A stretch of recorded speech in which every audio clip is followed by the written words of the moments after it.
I was sent a package from NF Audio with 4 items inside to review. 3 IEMs and a... wait, what?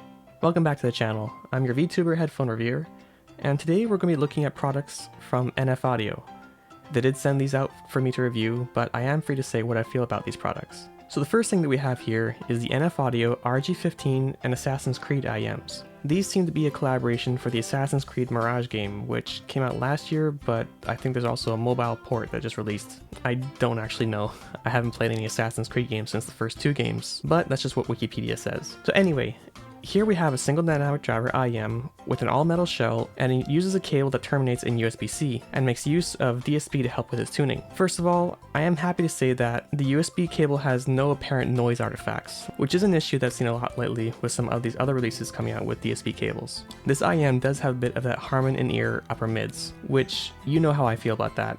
I do typically prefer to have a little bit less upper mids and ear gain, but the mid bass on this does help to balance that out a bit, so it doesn't come across too harsh at normal listening levels. Overall, it's a decent sounding IEM, and being marketed as a gaming IEM and targeting gaming fans, this is a lot better than most other IEMs or headphones that are targeted at gamers. Yes, there are some other IEMs I would recommend ahead of this for just pure sound quality, but for what it is, it seems like a well-built and comfortable IEM with inoffensive tuning. The next thing we have here is the NA2 Plus. This is a bit more of an expensive offering in their music series line of IEMs. Coming in at $170 on Hi-Fi Go, this model is an analog IEM that terminates in 3.5mm. The shell is all aluminum and made through a CNC process rather than die casting. Overall, it does feel very nice in hand and quite comfortable in my ear. This is one of those IEMs that, despite its larger size, the mold almost perfectly fits my ear and doesn't distract at all due to its fit. Although this is just for my ear. For others, the fit could always be different. The tuning though, I'm not the biggest fan of.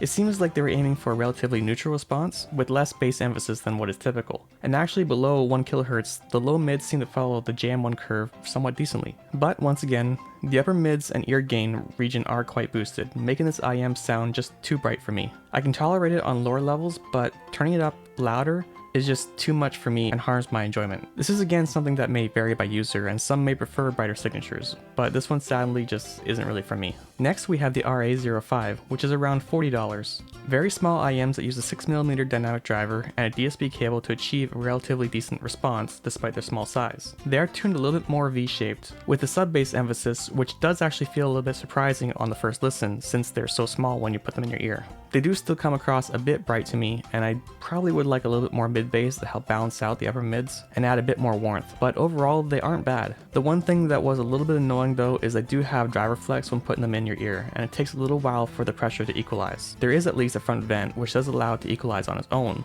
but it takes around 15 seconds or so to do so, so until then, there is a noticeable pressure difference between both sides when you put them in, and that can be a little bit uncomfortable. And the pressure difference does also change how they sound, but this is more of a small nitpick since it eventually does equalize the pressure. That said though, they are super small and that adds a bit to the wow factor as they are very comfortable after a few seconds of pressure equalization. Well then, we've covered the 3 IEMs that NF Audio sent, but what's the last thing in the box? A kazoo? Yes, NF Audio also sells a kazoo for $20. Now, it has been quite a few years since I've ever used a kazoo, and for what it is, this one seems pretty decent. It seems like it's built to last. Built from a harder plastic, and the resonator is its own unit that can be swapped out and replaced if it gets damaged, and it comes with 1 spare resonator. The standout feature of this kazoo is also the sliding mechanism to mute or change the tone of the instrument. You can slide it all the way closed to mute the resonator, or leave it halfway open to slightly dampen the higher frequencies for a little bit more of a warmer sound. I'm not going to pretend that I'm a kazoo expert, so I'll just leave it at that. So that's it.